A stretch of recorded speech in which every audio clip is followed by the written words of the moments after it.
UFOs, ghosts, ancient civilizations, the supernatural. We may never know the truth about what's really going on, but it sure is fun to speculate. This is Factor Theory Live with your host, Stephen Crawford.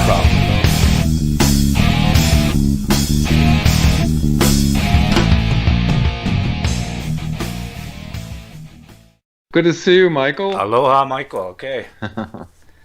All right. So this isn't just like Dan and I have talked many times before, and what we do is we throw out a couple topics, and then we just kind of like a round table. So I wrote down a few things that I'd like both of your opinions on, but especially you, Michael, because I haven't had a chance to talk to you. Now, Trump's Space Force. Why do you think he chose now to come out and start the Space Force? Well, Space Force is something that Trump really began to embrace in early 2018. And I think it was because he was getting briefings on what was really happening in terms of the way in which all of the activities, the covert activities in space, are being run by a cabal, by kind of transnational corporations, with very little transparency, very little oversight, and that there were multiple kind of institutional actors involved in that. So I think what he decided, and probably this was something he was advised by some of his closest advisors, was that there needed to be a kind of central regulatory body set up that could basically make sure that everything that was happening in space was doing so under the proper constitutional authority. And that's the big thing here is that up until recently, and even now, there's a lot of stuff happening in space involving US entities, US agencies, US corporations that are all done without any kind of executive oversight. So I think that's one of the main goals behind Space Force, is to really bring order to that and get control over that, so the executive office has a say in what's happening in space.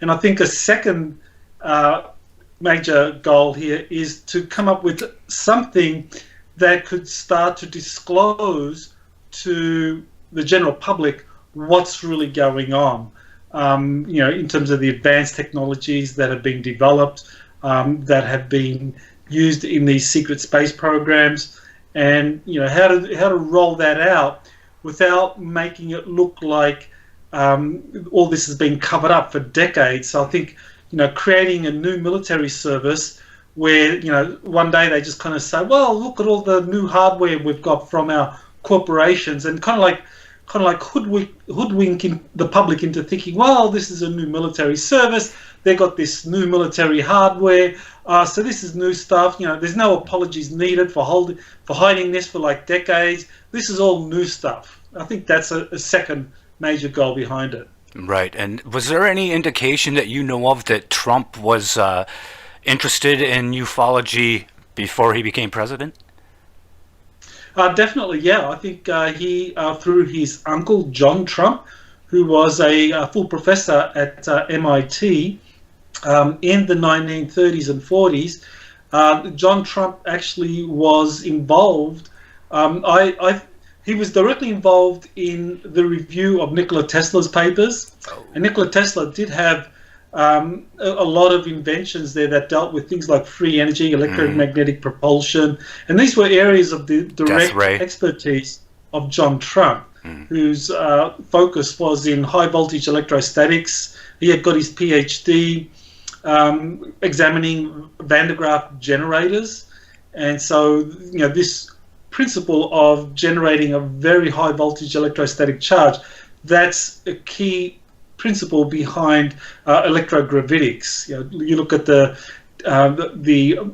Brownfield, the Thomas Townsend Brown kind of invention, the Byfield-Brown effect.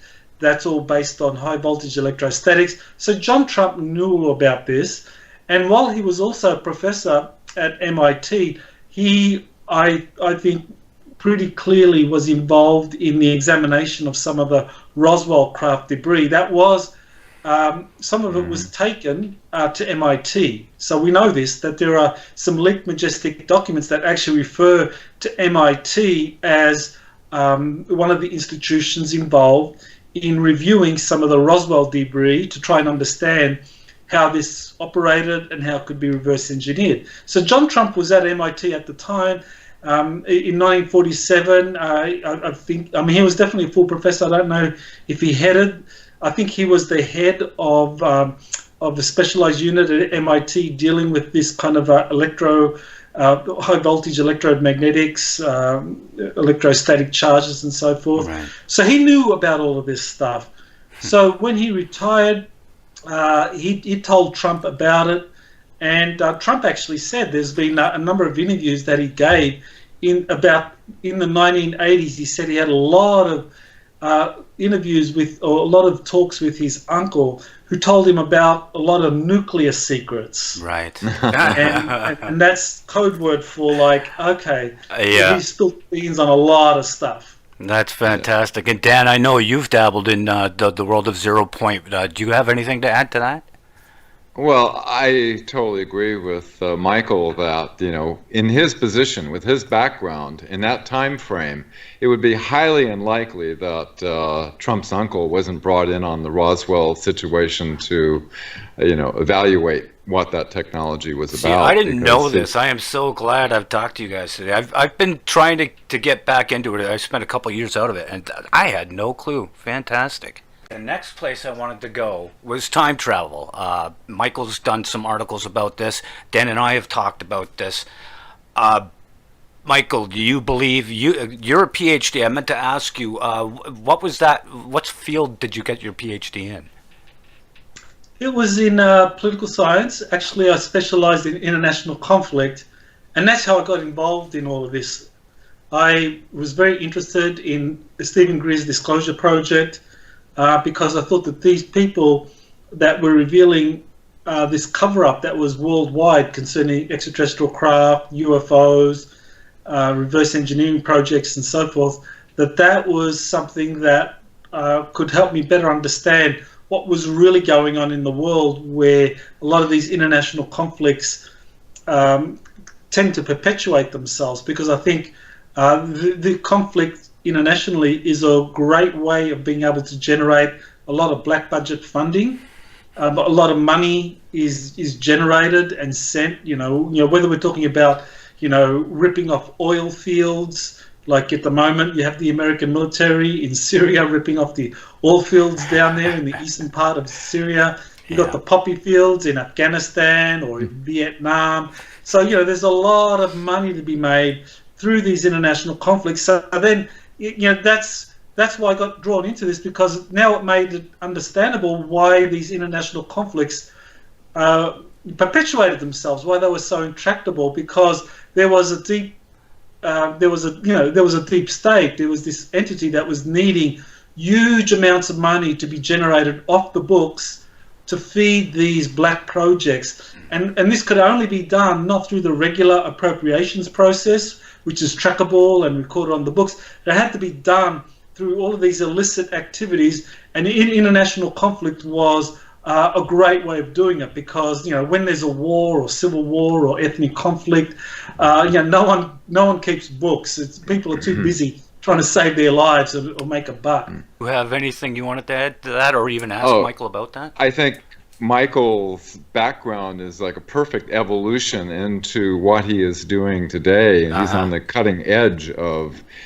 going into these witness testimonies of these people having, 20 and back duties and things. When I partaked in the 2001 National Press Conference, as a top secret military witness that testified, I used to be an ABC newsman, and I thought, 22 cameras in the back row.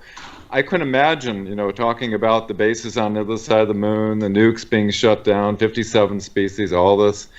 how the world wouldn't be changed from that day forward. But that's what set me on the path. And that's what should have happened. Trying to understand how our mainstream media became so organized and controlled to control the perceptions of our public. There was that speech that Kennedy had given basically to the press saying, look, you're protected by the First Amendment. You're the only profession protected by the First Amendment. We shouldn't be hiding from our mistakes, and I don't want you to cover us up. He said that the public can come to its own very informed decision as long as they are informed, and it's just silly to me that we're still going through. Those words ring true even today. He's kind of like, George Carlin. All his jokes still stand true today. You just insert different names of politicians, and it's all the same thing. I wanted to dip into the fantastical for a second. I had sent you guys a little video clip and a picture that I've been trying. I even sent out to Snopes. I'm like, is this real? Nobody's debunked it yet. It was the picture of the 33 extra continents and the little video of Admiral Byrd talking about this continent that he saw that was the size of America that nobody else had seen. Did you get a chance to look at that? I did. I saw that, and that's Admiral Byrd talking about this land beyond the pole. So he doesn't seem to be talking about the South Pole at all, which everyone knows is kind of almost twice the size of the continental US. He's talking about a land beyond the poles. And this is so. This was Byrd basically revealing that there was an entryway into the South Pole where you would enter these territories that were huge. Some people talk about the inner Earth as being this vast kind of like that. The Earth is like a geode, and inside it there's this vast kind of empty space. Others talk about the honeycomb Earth. Yeah, like where a porous you Earth. have huge areas down there, but the Earth is layered like a honeycomb, and so you have multiple huge caverns, some of them as big as states. So whichever model you go with, I think that there is something as you enter through some portal down there at the South Pole and at the North Pole. You enter into the inner Earth, and that's when you start to encounter these vast new territories that are very habitable, and there's civilizations in there. Right. And what do you have anything to add to that, Dan? Do you know obviously about the Hollow Earth theory? What do you think about that? Well, it's interesting. Astrophysicist Kip Thorne came up with the wormholes that are one's below Antarctica, one's above Alaska. My small testimony was about whatever craft there is, they're coming out of the ocean up near Alaska, and she was going 7,000 miles per hour. In official secret Navy reports. Apparently, And it's interesting, the Russian documentary, too, talking about most of the personnel down in Antarctica are mostly CIA, NSA. I was going to work down there in isolation for a whole year. I had all the qualifications and everything, but I had a little glitch in my military career, so they can't have that. So, yeah, they're definitely the whole wormhole physics is something that I'm sure we're going to be understanding a whole lot more in the future when all this is disclosed. Well, Linda Moulton Howe had come out. She'd done an interview with a gentleman who claimed to be a pilot down there, and they were sent to pick up someone who was injured. And on the way back, they didn't think the guy was going to make it, so they actually went the no-fly zone, and they saw this massive hole that I don't know how to describe it other than slightly concaved in, and it was the size of a football field at least. So and this isn't new, because we've all heard about Project High Jump as well. That happened, right? That is documented. Project High Jump was a documented expedition down there at the very least. It Yeah, was Byrd done. went publicly and even said the nature of the mission is military, quote unquote. And now, was it also documented that they had lost ships and planes, or was that added later by others? Well, Byrd did give an interview coming back from Antarctica, where he stopped off in Santiago, Chile, and he gave an interview to a journalist called Lee Van Atta, and Lee Van Atta wrote an article basically summarizing what Byrd had told him. And so Byrd had told him that that there were casualties, and that there was a new enemy that could fly from pole to pole, and that the United States needed to face a very uncertain future with this new enemy. And what I believe he was referring to was the Antarctica-based German colony that had successfully weaponized flying saucers, and that they were now able to fly around the planet very quickly, and obviously into outer space. Because in order to break the Earth's velocity and to travel to the moon, you need to have craft that could exceed 40,000 kilometers per hour. And so the Germans did succeed in building some of these craft, like the Hannibal 3 craft. It had an escape velocity of, it could reach speeds of 40,000 kilometers an hour or so. So it could go out into outer space. And obviously, if you're traveling at 40,000 miles an hour, you could travel from pole to pole, very, very quickly. And Byrd was referring to this and basically saying that this was a big threat. There have been a lot of rumors about a number of ships that were lost by the fleet. We do know officially that there was one, I think it was some surveillance craft, whether it was a P3 Orion or something like that, that was lost. Maybe it was a predecessor of that. Or maybe a DC-3, I think probably something that was used for surveillance. That was lost down in Antarctica. But according to a lot of multiple sources, a number of ships were sunk. All of the aircraft associated with Operation High Jump were destroyed. So that would make sense in terms of Byrd's warning when he was in Chile of this new enemy and of the US high jump expedition suffering significant casualties. Right. Before he went back to Washington, being a 33rd degree Freemason, they keep secrets pretty well. It's pretty sad what happened. It was James Forrestal, the Secretary of Navy, that sent Admiral Byrd down there. And as the MJ-12 report that got leaked, that is unfortunate about his death, I was about 1 month old when he was thrown out the window. It seems the other MJ-12 members did not want to go along with the whole idea of disclosing this to the American public, as I think Kennedy was on the same page as Forrestal, and so they had to eliminate him, which is very unfortunate. He was even in, I think it was yesterday's episode of Project Blue Book, the television show. They've worked him into that as well. There was also a lot of theory and conjecture that he and the president of Russia had come to an agreement and wanted to disclose, wanted to demilitarize to some degree at least, and that was part of the reason the Russian president stepped down, and also one of several good reasons that the CIA and even Zionists had to want to keep JFK shut up permanently.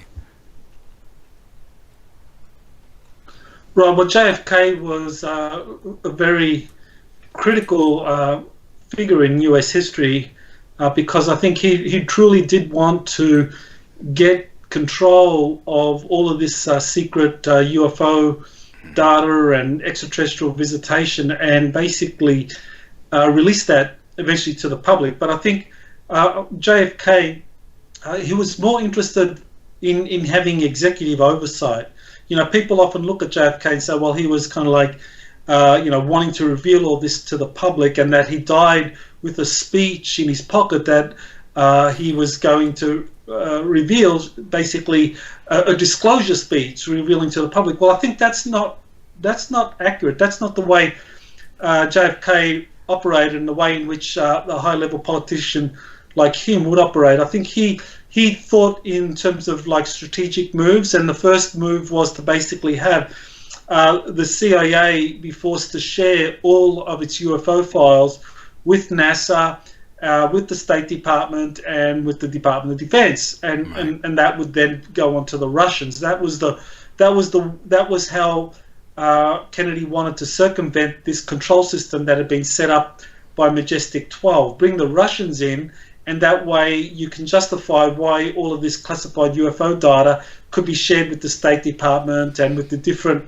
agencies within the Department of Defense. And that was something that the CIA and the Majestic 12 group were totally against, because they wanted to keep it out of the hands of other bureaucracies like the State Department and the Department of Defense, Pentagon, and so forth, because they truly threatened the power of MJ12 and the CIA. Mm-hmm. And and you see this with Colonel Fletcher Prouty and his book, The Secret Team. The big battle was always between the covert operators, that is the CIA, and the special operations in the US military.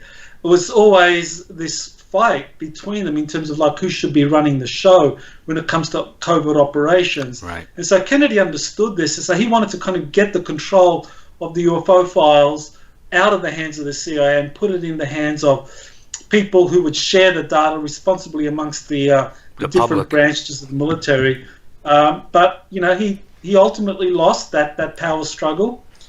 If he had succeeded, I think if that data had been shared with the State Department and with NASA and so forth, then I think everything would have been set for maybe during his second administration, Kennedy making some kind of public disclosure about extraterrestrial life and these advanced technologies that were being reverse engineered.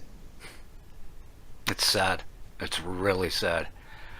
You can say whatever you want about JFK's personal life, but that does not negate the fact that he did want the best for the world, not just America, for the world, especially when it came to this information. Dan, did you have anything to add to that?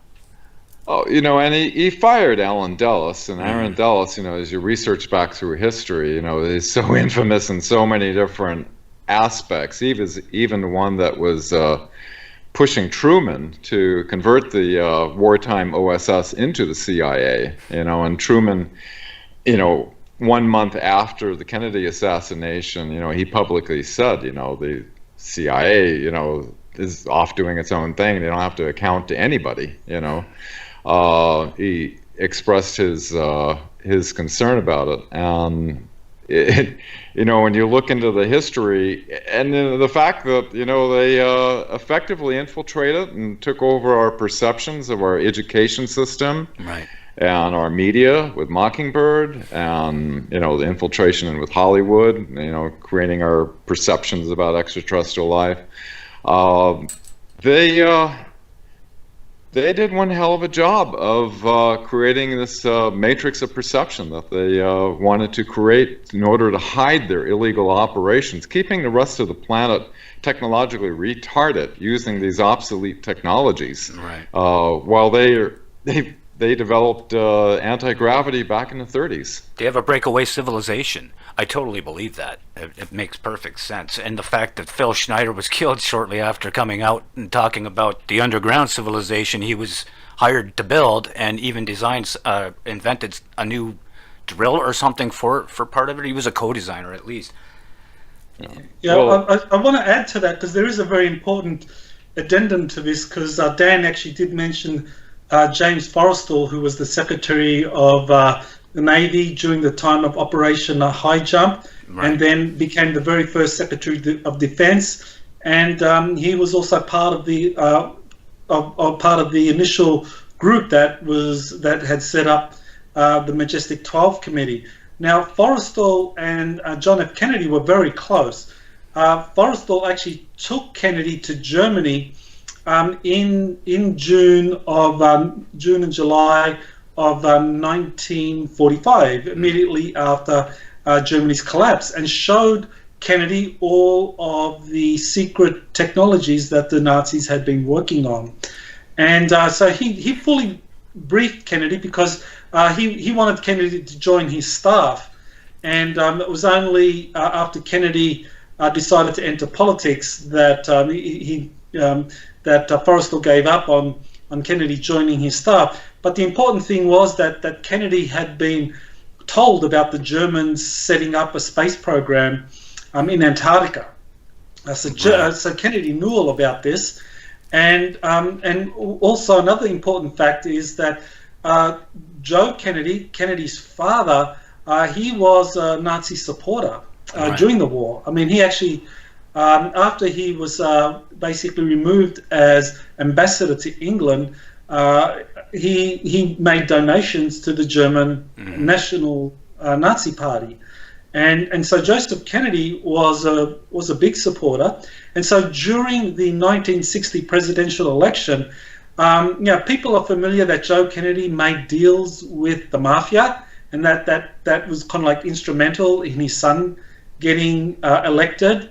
But Joe Kennedy also made deals with the Nazis out of Antarctica.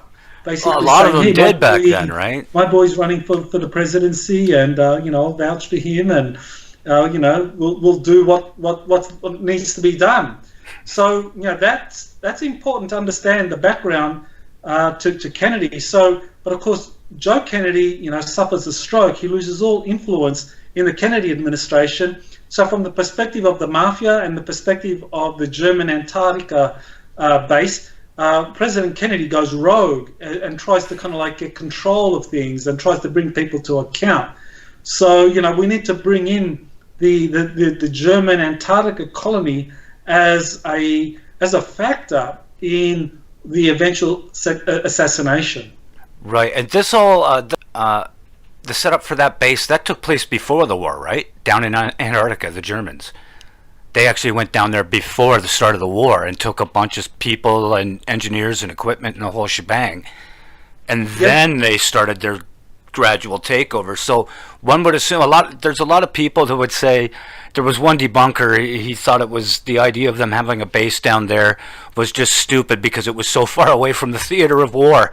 And they should have done it somewhere like Greenland, and that's the reason that was his reasoning, was it was too far away. I'm like, really? Why would they have a secret base in amongst the theater of war? It makes perfect sense to go down south. So the debunkers, man, Well, there's some historical documents that show that the Germans did have bases. I mean, in 1938-39, you had the Schwabenland expedition to Antarctica. Right, they dropped and then flags. In June of 1939, this is 3 months before the war, you actually had President Roosevelt approving Admiral Byrd to organize a task force to go down to Antarctica to find the German bases. Right. So in 1939, in June, Roosevelt had given orders to Byrd to go down there to find the bases.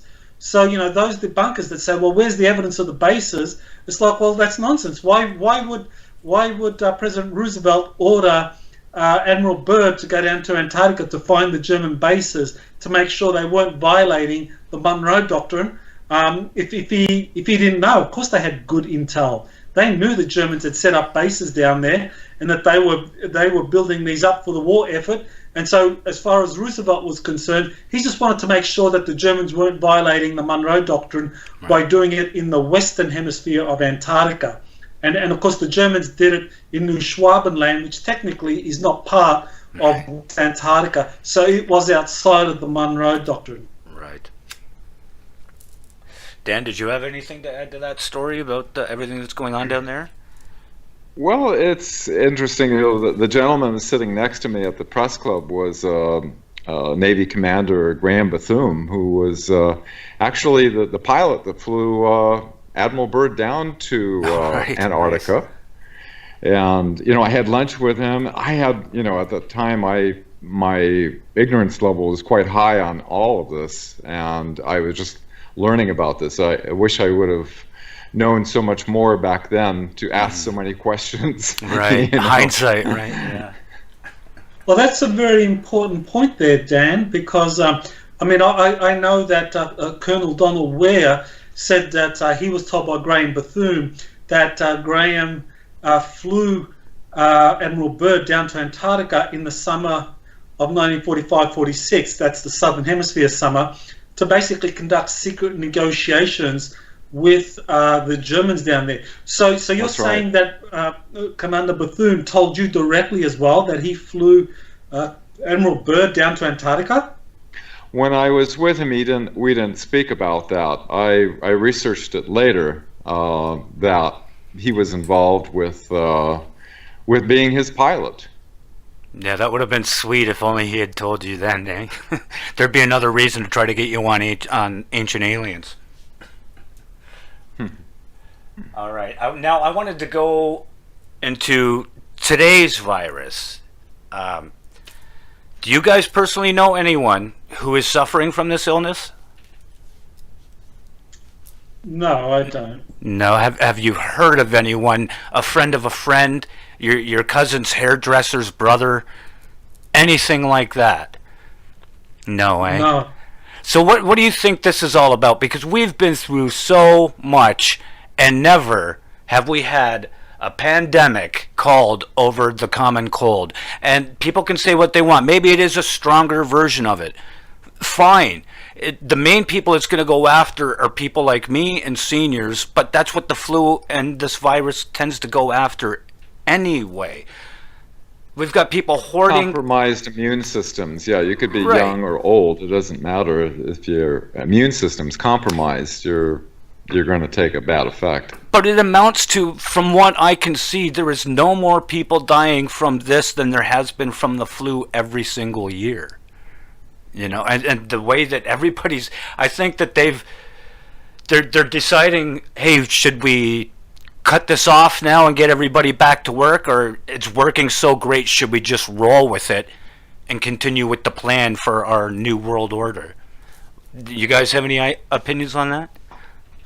Yeah, well, the thing that immediately caught my attention, and of course everyone's attention when the virus broke out in Wuhan, China, was how the Chinese basically quarantined and shut down factories and schools and all their production.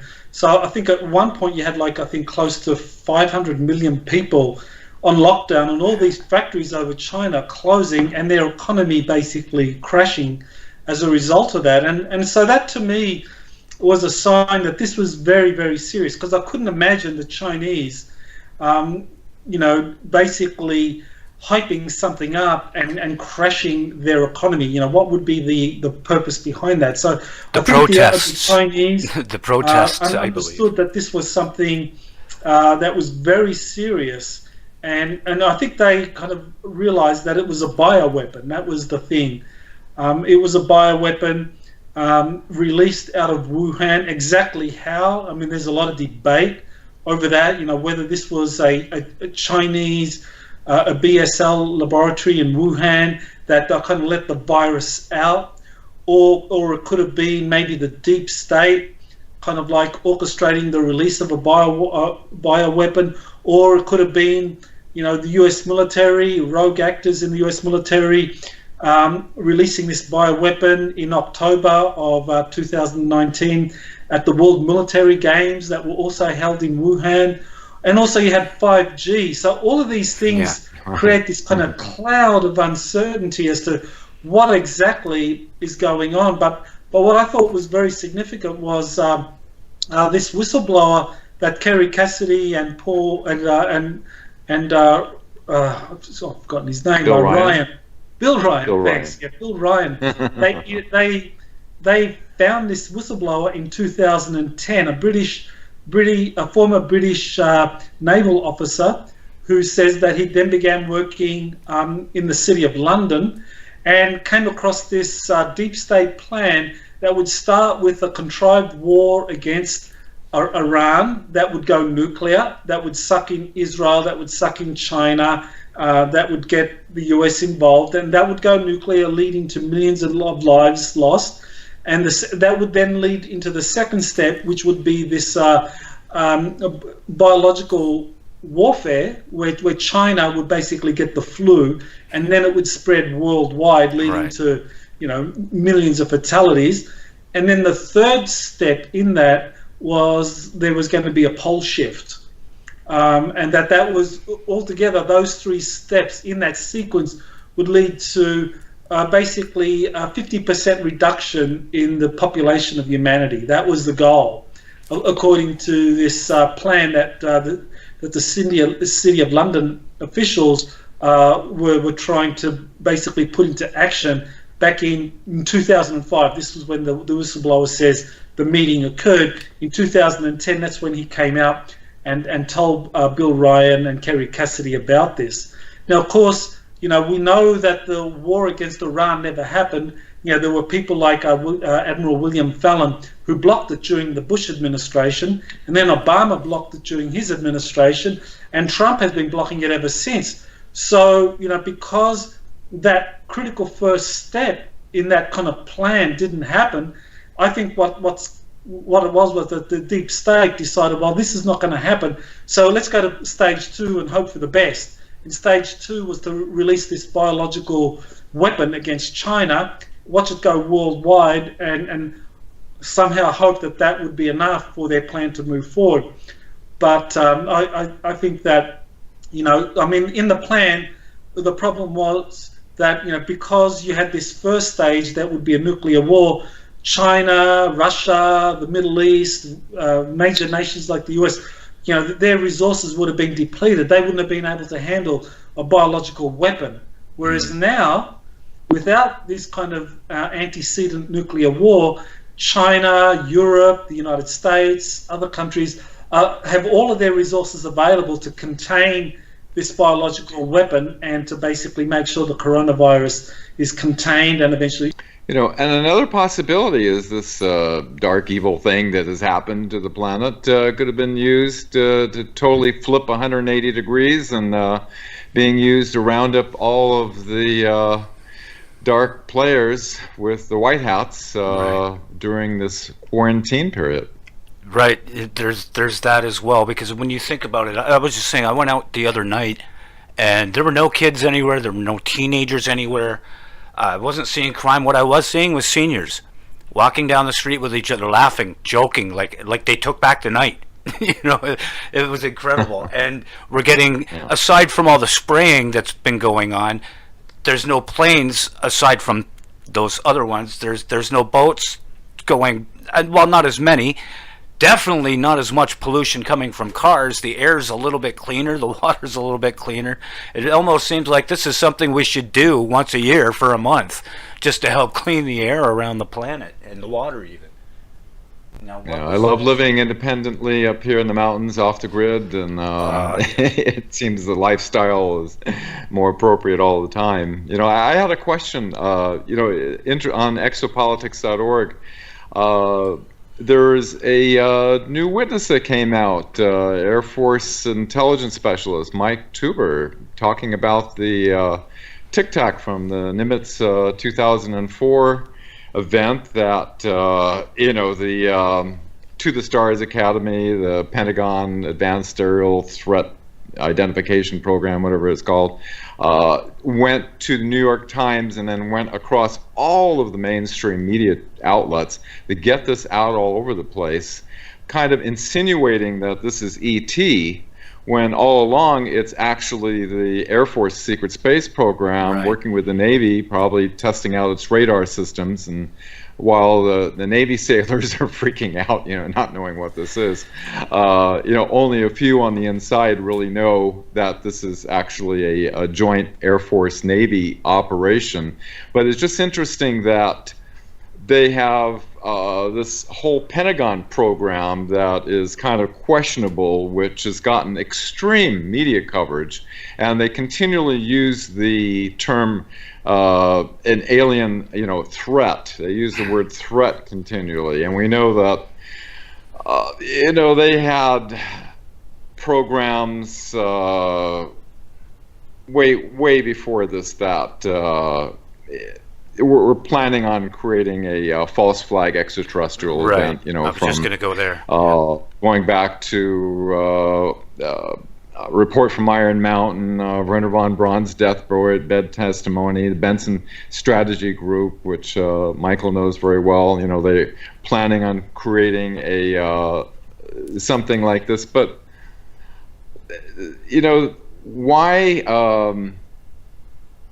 would the Navy allow them to use that footage and support that type of using it for their media? Right. I was going to ask you, isn't that a scary thing? Because you told me that it was the Navy and Eisenhower had set up something with the Navy in case people tried to subvert the Constitution, and that's essentially what they're protecting Trump and stuff now. So you tell me that the Navy's working with the Air Force, 3 drops of pee come out. I'm like, what's going on? Well, this new witness, Mike Turber, he's important because he actually was told back in 2005 about the Tic Tac incident. I mean, he first heard about it from one of his sources in the US Air Force that was working on putting together some PowerPoint slides for a classified meeting that was being held at a think tank that involved the Navy, the Air Force, DARPA, and the contractor that had built the Tic Tac craft. And so Turber basically said that this was known to the Navy, this was known to the Air Force. It wasn't an unknown, it wasn't a UFO at all. They knew all along that this was a Air Force craft that was being tested against the Navy's best surveillance and intercept technologies at the time. Right. And so it happened during these Navy exercises off the coast of San Diego down there, and basically they were wanting to see whether or not this Tic Tac could kind of like operate without any kind of undue problems presented by the Navy's state-of-the-art surveillance technologies and radar and intercept technologies. And so this was something that Turber began to reveal when he came forward. And there's been a lot of hostility towards him by those that have been following the Tic Tac of course phenomenon, because they want it to be this kind of like unknown UFO, possibly extraterrestrial, that could be a threat. And of course the the Academy, to the Stars Academy, they've been really hyping up this, as Dan was saying, this threat element, and basically they don't want to kind of acknowledge that this is actually secret Air Force stuff, and that the Navy it'd be an embarrassment if they did acknowledge it. And I think Turber's being encouraged to come forward. I mean, he's the way he says it, he's being quietly encouraged. And actually, I got a chance to interview him, so I did get to speak to him, and I actually have an article that I'm working on, based on our interview, which hopefully will come out, if not tomorrow, probably on Saturday. So, there I go into detail in this 2005 meeting, and what was discussed there, and why it's important in answering the whole Tic Tac phenomenon, which the major media has played up, but none of the major media have approached Turber yet. But I think that's because the major media really doesn't want to go too deeply into this. They want to focus on the sensationalist world. This could be a UFO extraterrestrial threat rather than some kind of secret technology that the Navy and the Air Force are wanting to roll out. Right, and they consider aliens as threat. Go ahead, Dan. Oh, I was just saying, it's so suspicious with so many red flags with, the whole in bed together with this Pentagon program and To the Stars Academy and the mainstream media outlets where, all the members of the To the Stars Academy is, CIA, Lockheed, Air Force, and, they're actually asking for money to try to develop these technologies when Ben Rich said anything you can imagine, we already know how to do. Right. And we already know there's so much witnesses and evidence that they've got advanced technology. So it's a defrauding the public at the first issue, and so it's very suspicious and to be questioned. This whole in bed relationship with To the Stars, and I always question. My focus has always been on how the mainstream media has been used against us in forming our perceptions, and who they ridicule, who they ignore, and who they propagate and expand. Right. It's very important to pay attention who the mainstream media, because their agenda is set. I believe ever since 1954 with the first Nazi SS, Bilderberg meetings, and they set those agendas every year for the 6 corporations that control our perceptions. Mm-hmm.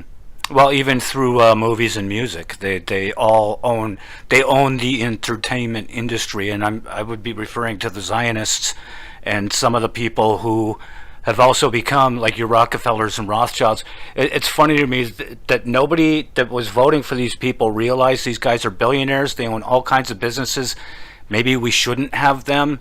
Of course, you want a businessman running a company, and we know that's what America is. It became a corporation, unfortunately, and it's just I don't know, man. It boggles my mind, the things that a lot of people will just let slip by. They don't think twice about it. They don't go, hey, wait a minute, now that doesn't sound right. They just go, well, on to the next one. What time's the hockey game start? And well, there's something that's going to break out very soon. Now, apparently in Canada, I'm hearing they're getting ready to shut down the beer and liquor stores. We have to go to a beer and a liquor store to get alcohol. We can't just go to a grocery store or a corner store.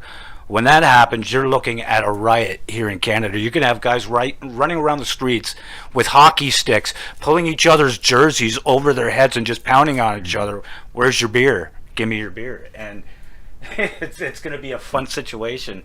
Do you guys see an end in sight to any of this? All right, I'd like to take this opportunity to remind everybody we are 100% listener supported. So if you come into freedomslips.com, you can click the donate button, or you can click the Patreon button. You can also rent ad space on the homepage, and we have a store. Click the merch store. There's some great stuff in there, so make sure you go check that out. I'll be back on the other side of the break. Their agenda is set, I believe, ever since 1954 with the first Nazi SS, Bilderberg meetings, and they set those agendas every year for the 6 corporations that control our perceptions. Mm-hmm. Well, even through movies and music, they own the entertainment industry, and I would be referring to the Zionists and some of the people who have also become like your Rockefellers and Rothschilds. It's funny to me that nobody that was voting for these people realized these guys are billionaires. They own all kinds of businesses. Maybe we shouldn't have them. Of course, you want a businessman running a company, and we know that's what America is. It became a corporation, unfortunately, and it's just I don't know, man. It boggles my mind, the things that a lot of people will just let slip by. They don't think twice about it. They don't go, hey, wait a minute, now that doesn't sound right. They just go, well, on to the next one. What time's the hockey game start? And well, there's something that's going to break out very soon. Now, apparently in Canada, I'm hearing they're getting ready to shut down the beer and liquor stores. We have to go to a beer and a liquor store to get alcohol. We can't just go to a grocery store or a corner store. When that happens, you're looking at a riot here in Canada. You can have guys running around the streets with hockey sticks, pulling each other's jerseys over their heads and just pounding on each other. Where's your beer? Give me your beer. And it's going to be a fun situation. Do you guys see an end in sight to any of this? People have been living this kind of illusory life that, we don't know if there's life out there, and the Earth is the only known place on the planet that, only known place in the universe that we know for certainty has life, which is a bunch of nonsense. But people put their head in the sands, and the scientific community kind of say, where's the evidence? And the media ignore all the evidence, and so that's the way we've been living for the last 70 years. Well, now I think with this coronavirus, that kind of matrix, that the power of the matrix has been shaken to its core. And as they start to close down all of the the sports and all of the entertainment and all of the restaurants and all of that, and finally the liquor stores and all of that, all of these people are going to be like faced with a lot of time on their hands at home, and it's like, what are they going to do? They can't just go to their jobs and blindly do the kind of matrix task that they were assigned. The program's interrupted. Start thinking for the first time in their lives, and they're going to start maybe have the time to be able to think. Because I know there's a lot of really smart people out there, but they're not able to kind of like listen to interviews like this because they don't have the time. They're too busy. Right.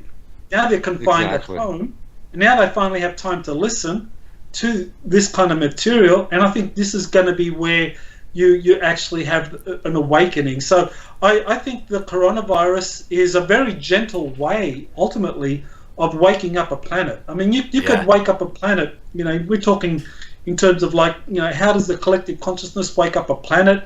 It could be through a world war. It could be through a cataclysm like a solar flare impacting the planet. It could be some kind of invasion, alien invasion. Right.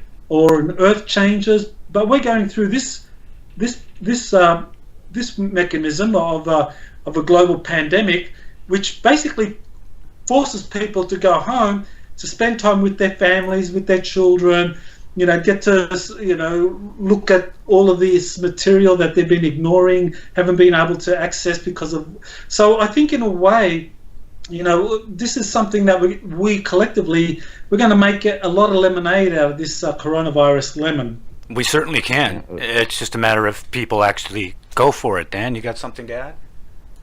Oh, well, it definitely beats nuking Honolulu and going into full-on war. Speaking of waking people up, it's interesting on your site exopolitics.org.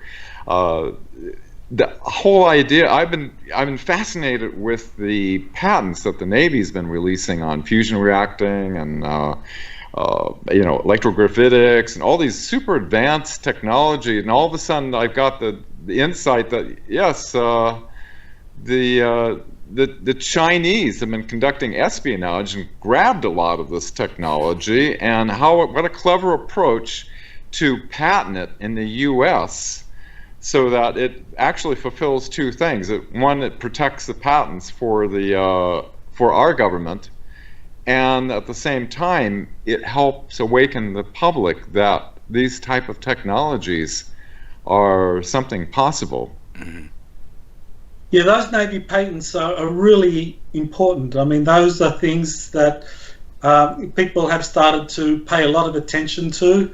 There's a series of 5 patents that have come out through this inventor, Salvador Payés, and they've all been released. They've all been assigned to the Secretary of the Navy. Right. And they deal with all sorts of things like a hybrid aerospace underwater craft, a high-energy electromagnetic field generator, a room temperature conductor, superconductor, room temperature superconductor. So these are some of the patents that Payés has been releasing, and one that really has gotten a lot of attention is his idea of a portable nuclear fusion reactor. Right. That can generate 1 terawatt of power, and we're talking about a portable kind of device that's maybe a little bit larger than a basketball. That a device like this can be scaled up to be fully portable and to generate 1 terawatt. And when we compare that, the world's largest nuclear reactor is in Japan, and that generates a total. It's like 7 nuclear fission reactors, and that generates a combined output of 8 gigawatts.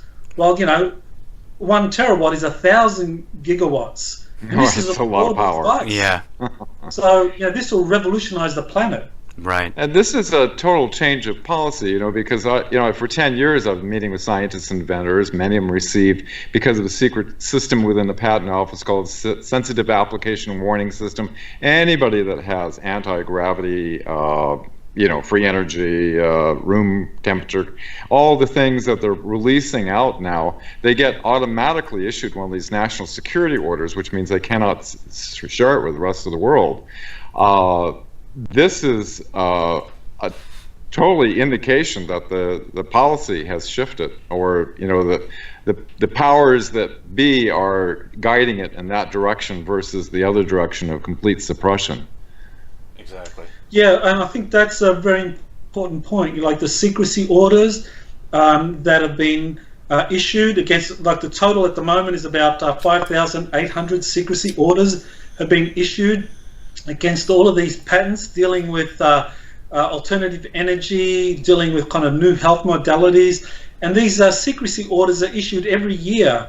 And basically it keeps all of these patents out of the public arena.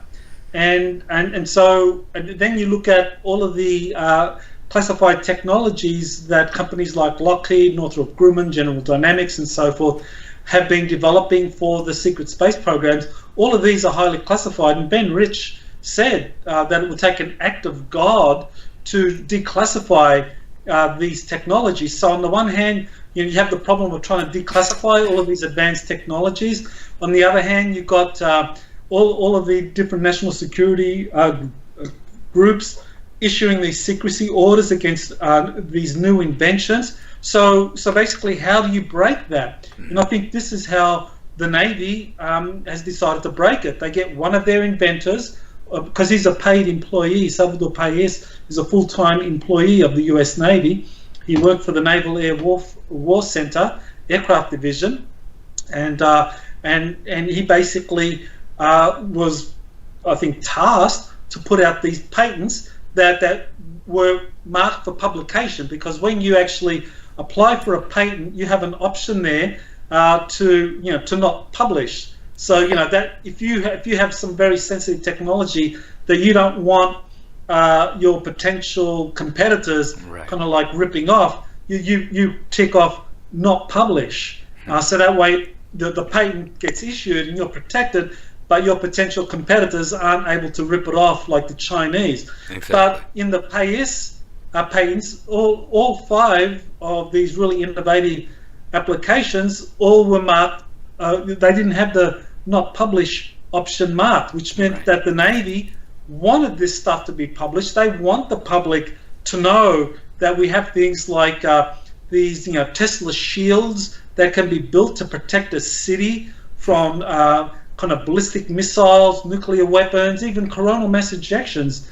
I mean, this is one of the inventions, the high energy electromagnetic field generator that can protect a city from a coronal mass ejection. Well, theoretically, it can protect the planet. Imagine if we start building that. We're protected. We can't be attacked. The whole MAD doctrine doesn't work, because you can protect a city from nuclear weapons. So this is the kind of stuff that's been withheld for decades. But now through Payés, the Navy wants the public to learn this, and so this, I think, is really important. I think Payés is a very important figure in terms of what is coming our way. Right. And while there's technology, we've got Elon Musk. While we've developed anti-gravity, it's been, set back in October of 1954. He's wanting to continue to use the obsolete rocket propulsion technology to work with the U.S. Space Force. What's your thoughts on that, Michael? I know you did a great article on that. Yeah, well, thanks for raising that, Dan. Yeah, I mean, that was ridiculous. I mean, you have Elon Musk, who's, I think, done great in terms of like being able to optimize this outdated rocket technology and get them to kind of like come up with a rocket that's reusable. But he's trying to sell this idea of reusable rockets to Space Force, trying to say that this is the future, not having a clue that the Air Force and the Navy have developed these incredibly powerful electromagnetic field propulsion systems. And and I kind of in that article on my website that Dan referred to, I kind of like speculate. Well, why is this? Was Space Force and the Air Force, were they just kind of like wanting to kind of like do a lark on Musk, just to kind of like get him to introduce some ideas, or do they have kind of like a role in mind for Musk? Because I think the important thing to keep in mind is that even though when it comes to reusable rockets, Musk is trying to basically promote this outdated technology and optimize it for the future of Space Force. On the other hand, he is an innovator in coming up with the electric car and saying that there's no future for the internal combustion engine and for the fossil fuels, that we need to go electric. So in that sense, he's quite progressive. So I wonder whether Space Force are basically wanting to recruit Musk, and at some point will give him a briefing and say, hey, we've actually developed electromagnetic propulsion systems, and we want you to be the guy to push this out there into the general arena, and we'll help you do it. So the reusable rockets are just one stage, but the next stage is going to be electromagnetic propulsion. Right. Oh, yeah, we've been scammed from the Nazis going back to Disney and Wernher von Braun. Right. When Professor Hermann Oberth and von Braun both knew they figured out torsion physics, knew how to do anti-gravity without using rocket propulsion. But von Braun was going on television back in the 50s and talking about going to the moon and Mars using rockets propulsion, when they knew very well that they wanted to keep our population technologically at that retarded state while they have this advanced technology that was able to intimidate Truman and Eisenhower into a surrender. Mm-hmm.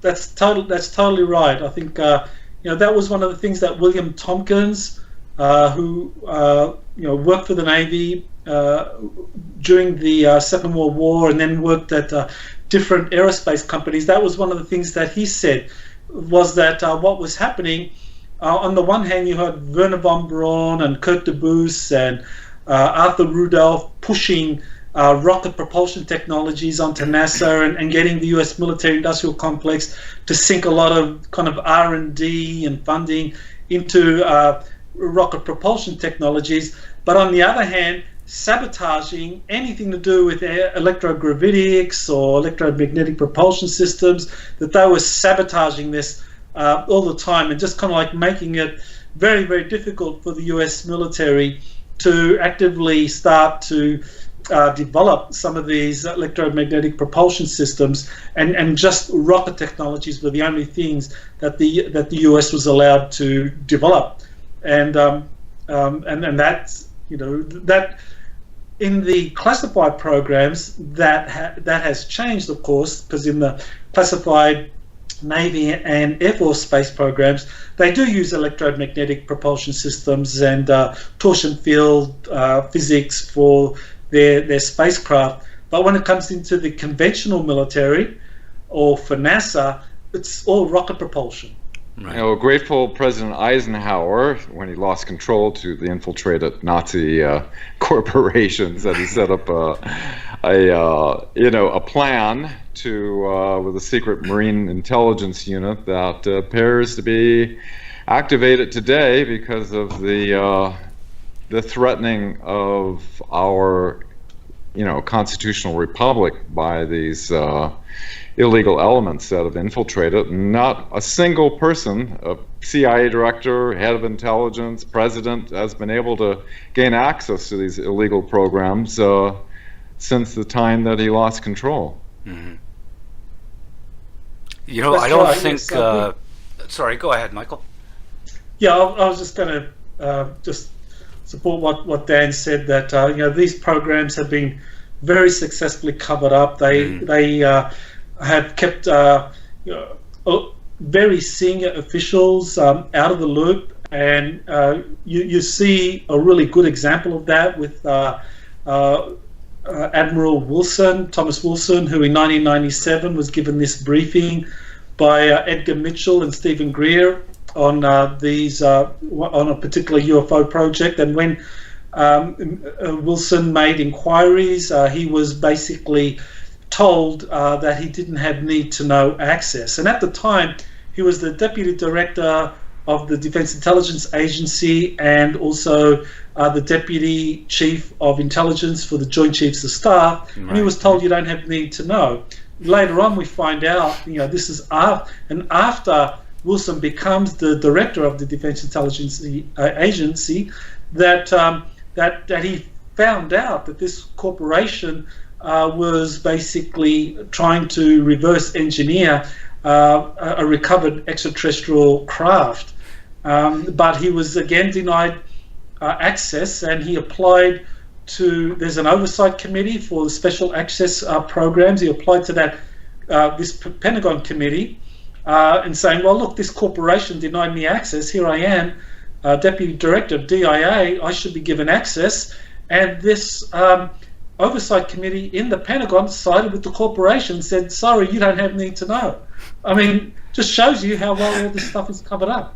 Mm-hmm. Yeah, he was furious because they threatened him. He would lose rank and he would see an early retirement. Interestingly enough, the NRO classified advisor was from a meeting that I got involved with back in the early 90s. I was recording Bob Lazar for the first time. The base was on lockdown, and they put out this NRO classified advisory that had a distribution list on it, such as Cosmic Ops and Magi Ops. This was a document that Dr. Greer, along with Commander Will Miller and astronaut Edgar Mitchell, handed to the Admiral to look into, and he found out these were actual unacknowledged special access programs that were hidden within layers of secrecy within the secret special access programs, and that they were controlled by corporations. Mm-hmm. And he was denied access, like Michael is saying. It's kind of sad too to think that there was a private at that time somewhere who knew the information that this guy was trying to get, because he did have a need to know for whatever reason. That's craziness. Now, I wanted to go to Mars next. I've been a proponent of the idea for probably since, we're going back at least 40 years now, that we came here, at least some of us, originally from Mars, that there was some kind of catastrophe, something had happened. I want to even expand on that a little more. A lot of people are worried about Nibiru. I suggest that what if Nibiru is the planet that was destroyed, and that's where we've got our asteroid belt from, so people can take a chill pill and not worry about this Nibiru coming in and smashing into the Earth. But either way, people from that planet even may have migrated to Earth at the same time. So I'm thinking maybe it's Anunnaki as well as Martians wound up coming down here and settling either in the Middle East or at what is now Antarctica, or both for that matter. Do you guys have any theories on that stuff? Sure, I can add some information about that. I mean, Nibiru, that's a bit of a challenging one, because I think that what probably did exist was a super Earth between the orbit of Mars and Jupiter, and people call it, give it different names. Some call it Maldek, some call it Lucifer, mm-hmm. some call it Tiamat. Right. But there was this super Earth, and I think Thomas Van Flandern, he was an astronomer at the Naval Observatory, and he wrote some papers basically proposing this, coming up with this exploded planet hypothesis. And I think that really does support the idea that we did have at some point a super Earth there where the asteroid belt is now, and that at some point, whether it was 1 million years ago, we don't know exactly when, it was destroyed in some kind of cataclysmic event. And that he proposed that Mars was actually a moon of that super Earth and was pushed into its present orbit. And if you look at the geology of Mars, like half of Mars has a different geology. Like the crust is thicker than the other half, which suggests that it was at some point subjected to some kind of enormous planetary bombardment, Right. That covered one side of Mars completely and obliterated the civilization that was on Mars at that time. And that's where we get into the whole idea of refugees from Mars, from this super Earth, coming to the Earth. We do know that the CIA did actually recruit one of their top remote viewers, that was Joseph McMoneagle, to remote view Mars up to 1 million years ago, and he saw the Martians in the last days, as their civilization was crumbling because of some planet-wide catastrophe. He saw the Martians kind of like evacuating, either trying to find safe refuge inside the interior of Mars, Right. or actually getting on board these arcs. He described them as kind of like metallic planetary arcs, and going to some new world or some place of refuge. So that's when you actually had the refugees from Mars coming to Earth, many thousands of years ago. So I think that's probably closer to the truth. I'm not convinced about Nibiru actually existing the way Zecharia Sitchin described it in his books.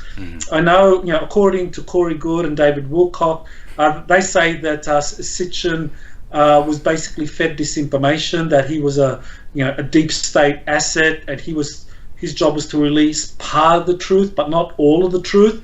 So I think that he may in fact have been revealing part of the truth, that there was this kind of like colonization from Tiamat, but that rather than Tiamat being destroyed by Nibiru, Tiamat was destroyed by some kind of catastrophic war involving the inhabitants of Mars and the inhabitants of Marduk or Tiamat. And that would also go to back to the Indian works and the Vedas and all of that as well, right? They actually what they saw was a battle. These aren't just myths that they wrote down, because these things were drawn and written about millennia ago, and they all involved weapons and ships in the sky. Now, wasn't it also found that Mars has something like, was it a 24.9 hour day, and that our body clocks, or at least a bunch of us, are programmed the same way? I'm pretty sure it was Ancient Aliens. I saw that on one of the episodes you were on. But was there someone who did make a discovery, something like that? I have heard that. I don't know any information about that. Maybe Dan, you've heard that? Had you heard that at all, Dan? No. About it is interesting about being fooled over the period of time with I was just thinking about all the different incidences that happened in the 50s with the Space Brothers and all the occupants speaking in High German, or you have one thing was interesting was Billy Myers, who I handled the metal samples when I was working with Dr. Marcel Vogel in the laboratory, analyzing to see if it was of this planet or not, which we couldn't determine that it was from this planet.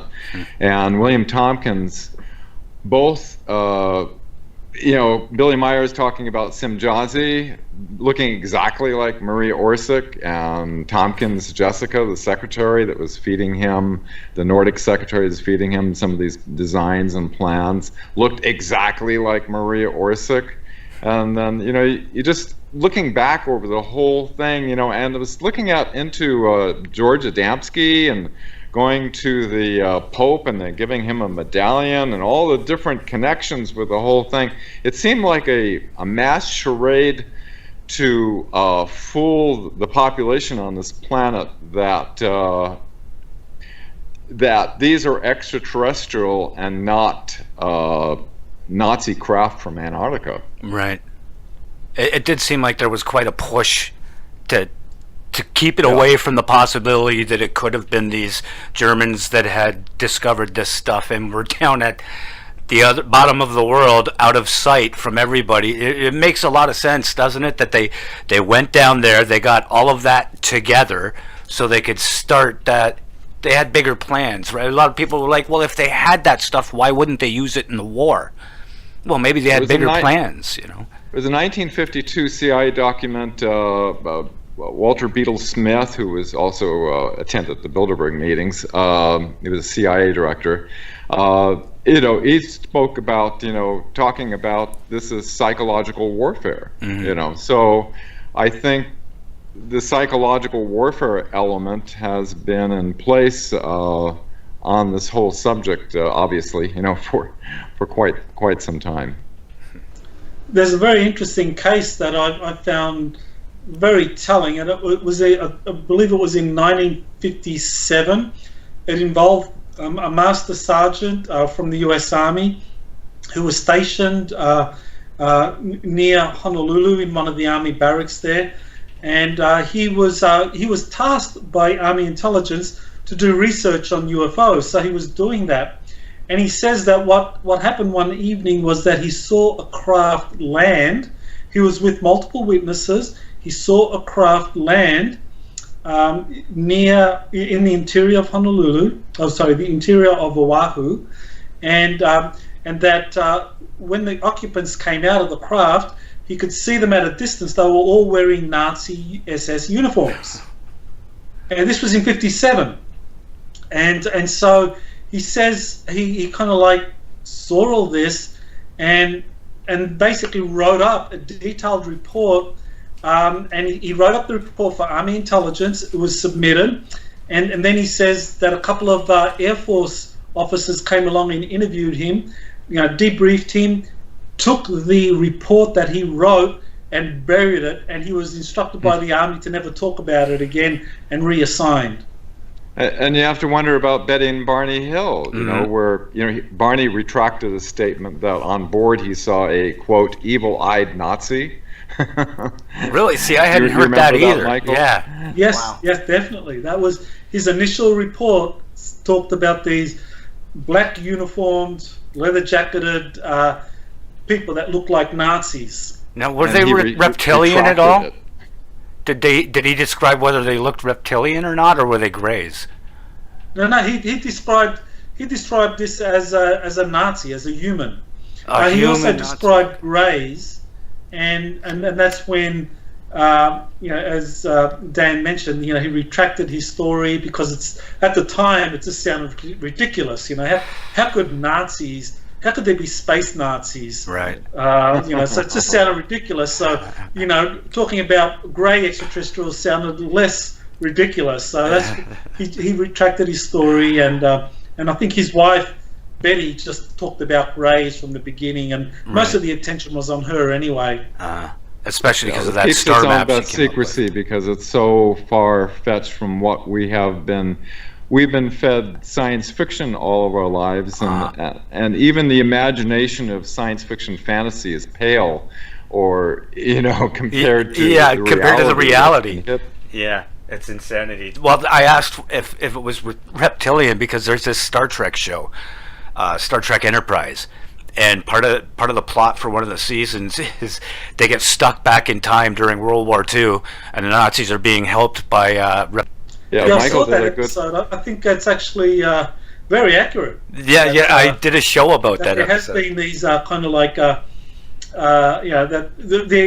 the Nazis were being helped by these reptilian-looking extraterrestrials, and they were building a Hadron Collider. That's precisely what William Tompkins described. He described how from 41 to 45 he was part of this intelligence program out of Naval Air Station San Diego, where they had these spies embedded within German corporations, and they found out that the Germans were being helped by this group of reptilian extraterrestrials who were helping them basically understand and then reverse engineer all of this advanced flying saucer technology.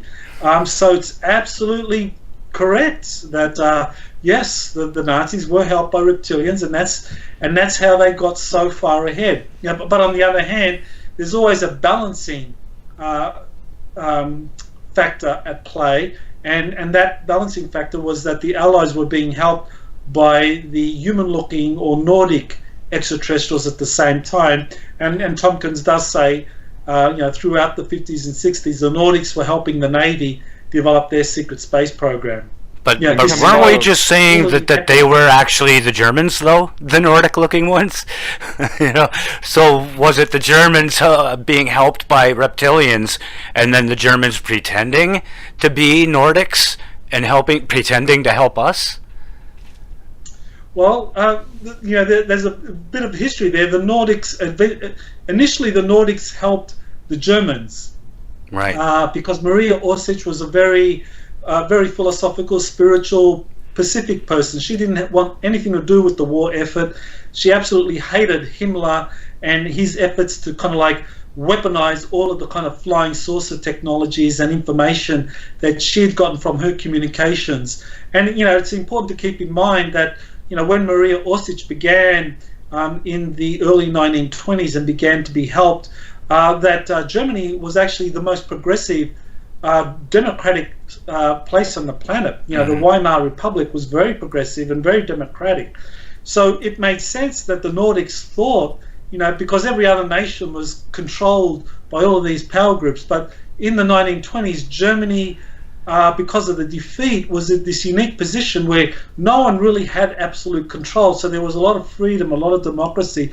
And so the Nordics were hoping that Orsich would be able to basically push through this kind of like civilian space program. But she was stopped, as was Nikola Tesla in the US. And in the 30s, of course, Hitler came to power and basically institutionalized everything that Orsich and the Thule Society and the Vril Society were doing. Right. Stephen, I want to also mention you're talking about Star Trek coming out. It seems the script about the Nazis and the reptilians actually came through Gene Roddenberry, who was working with Leslie Stevens, who was connected with Office of Naval Intelligence, who his father, Admiral Leslie Stevens, was a contemporary with Admiral Rickleboda, who was, as Michael was saying, was involved with the Navy spy program. And so this stuff, I believe, was trickled down into seeding these concepts into the public, although it would be many years until the full story is coming out like it is today. Mm-hmm. And I mean, isn't that a great way to get all of that information out, but still be able to go, oh, you watch too much TV because I remember that on Star Trek, yeah. And they've been doing that once they started, even with the war effort, they would take missions and turn them into movies. And you'd have Frank Sinatra and John Wayne playing out on the screen what was actually happening that was a top secret classified mission that wasn't told to the public only through these movies, and so that they've had their feet on our throats really from the beginning. They've been able to contain any sort of information. I don't think there's going to be disclosure. A lot of people are going, disclosure's coming soon. I honestly don't believe it's going to come until they find a way to make one of these ships move the way that the Secret Space Force does and that the aliens do, but it runs on something that can be metered. When they figure out a way to have a ship that can move that fast around, and it's something that you would pump gas into, or something that can be metered, then they'll tell us about this stuff. So they'll still be keeping secrets. We still won't get that 0 point energy. We're just that's what I believe. I think we're just gonna get tidbits, and we won't know anything about the flying stuff for certain until they've got these things that they can show us. Oh yeah, see, it runs on solar or whatever. Something that can be metered. You guys have any ideas? I think that's a good point, Stephen, because I think one of the things that I found was that in doing the research is that if you look at someone like Otis Carr, who in the 1950s and early 60s, he built a fully functional flying saucer using off-the-shelf material that he would just go into the hardware store, and he was able to build this stuff using the information that he'd gotten from Nikola Tesla. So building a spacecraft, with the kind of power propulsion system you need, energy system that you need, or all of that can be done very cheaply. We see people like Otis Carr were able to do it, but I think you're correct that what's going to be revealed is something along the lines of like what we're seeing with the Navy patents. You're going to have say this nuclear fusion reactor that can generate like a 1 terawatt, which is going to be incredible. But it's going to be companies like Lockheed or General Dynamics or General Electric that builds these things. That you can't go and build one of these things because it's too powerful, too dangerous, and you wouldn't be allowed. But if you wanted, if you say your city wanted to invest in one, you could pay X million dollars to say General Dynamics and it'll build one for you. Right. I think that's the way they're going to go. Similarly with the spacecraft, that they're not going to go down the path where you, the general public, you can get into your backyard with your inspired inventor friends and build something like Otis Carr did, exactly. which is fully capable. You'll be shut down like Carr was shut down. It'll be it'll be Boeing, it'll be Airbus, it'll be all of these kind of major aerospace companies that build the craft, for civilian industry, the flying saucers or the, rectangle, whatever kind of shaped craft you want for space travel that's using electromagnetic propulsion. You have one of these major corporations that builds that for the general public. Yeah, exactly, because they can't have us doing that. Oh, sorry, no, you go ahead, Dan. Oh, I was just going to say, Sick and Tesla were both from Croatia, and they were sharing notes. And both the Viral craft and the OTC-1, which Ralph Ring was a pilot in, they used not levers and things like the alien reproduction vehicle, but they actually used consciousness with the intention to fly the craft, versus probably different than the Hannibal, that the Nazis later developed after the Viral series. And they do something like that in the movie Black Panther, the Marvel movie. They have them traveling from Wakanda to the States, and this woman's sitting there in a meditation position, and she's controlling the ship with her mind. So this is not new. It's just, and if they're willing to put it out in public now, you have to know that they've had it for decades, and it's already developed, and they're just saying, oh, here's this new idea we have, we're going to start developing it, while they've been playing with it for 30 or 40 years already.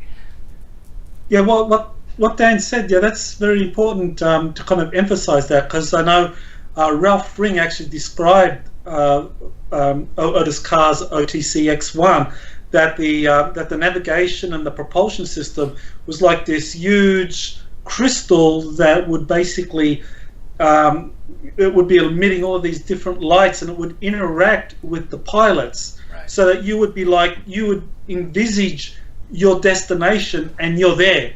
Exactly. And I think that's very similar to what Maria Orsic was doing, and that's a very different kind of like type of craft to say what what the Air Force and the Navy have been building, with these major corporations.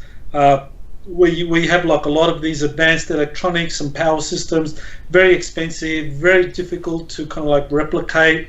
That's very different to the kind of technologies that Tesla and Otis Carr and Orsic had put together, and that were designed for the public. That this was never something for kind of like military or corporations to get a monopoly on. It was always presented as something that was relevant to the general public, and maybe that's going to be the next great challenge as we move into this disclosure era, where there is this attempt to like say, there are these incredible electromagnetic propulsion systems and spacecraft and power systems using kind of nuclear fusion, but you have to buy it from General Electric or General Dynamics or Lockheed or so forth, rather than like getting together and in our backyard and putting together some kind of like configuration that can interact with our mind that just transports us there almost by teleportation. Well, they can't have us knowing how incredibly cheap this information is in this technology, because how can they charge us $1 trillion for their budget if it's something that only costs $10 million? that they need to justify the amount of money they're spending. And if we build these things on our own in our backyard and we do it for, say, $1,000 instead of $1 million or $1 billion or $1 trillion, there's your Invention Secrecy Act. Boom, get that stuff in place before they find out how cheap and easy it is to actually do this. And yeah, you're right. That this is all information that really needs to be pushed. A lot of people these days, well, like this virus thing, like you said, it's going to be a good thing because a lot of people have the time now to watch shows like this and Ancient Aliens and anything that has to do with technology and be able to see the possibilities and how long these things actually have been in existence. We're not just talking about theory. My show is called Factor Theory Live. The main reason I have the two of you on here is because you delve into theory, but you deal in facts. Dan has his site, webmatrix.org. Is that what it is, Dan? Thewebmatrix.org? Webmatrix.net. .net, sorry. I was thinking org. Salla. I have been following his material, and I did a lot of my own research, but so much of it is a lot of his research work is on the cutting edge on all this. Is exopolitics.org that I highly recommend. Yeah, and you have all your stuff in order. Books. The Secret Space Program on Amazon is it's mandatory reading to wrap your head around all the details. Michael's done an incredible job on putting all this together, researching these people, going to Freedom of Information Act, verifying witnesses. I have high respect for you, Michael. Mm-hmm. Well, a lot of people do. We wouldn't be here if it were not for people like you and Stanton Friedman. We wouldn't be here discussing these things today, I don't think. You guys have helped shine a light on a lot of things that needed to be out there. And of course, not just the two of you. There's been all kinds of people. And like Dan said, his site is comprised by a lot of information he has gotten from you, and he's got it all listed in chronological order. So there's a lot of reference points for new people. That's what I was getting at about your site. For people that are new, go to Dan's site, because everything there is in at least as far as anything proven historically that had to do with wars and politics. You've got it there. I'm only sharing notes online. I did it essentially for my own understanding after I saw what happened at the National Press Club, on how the media purposely they did what's called a limited hangout, where they kept the public from aware of these explosive testimonies.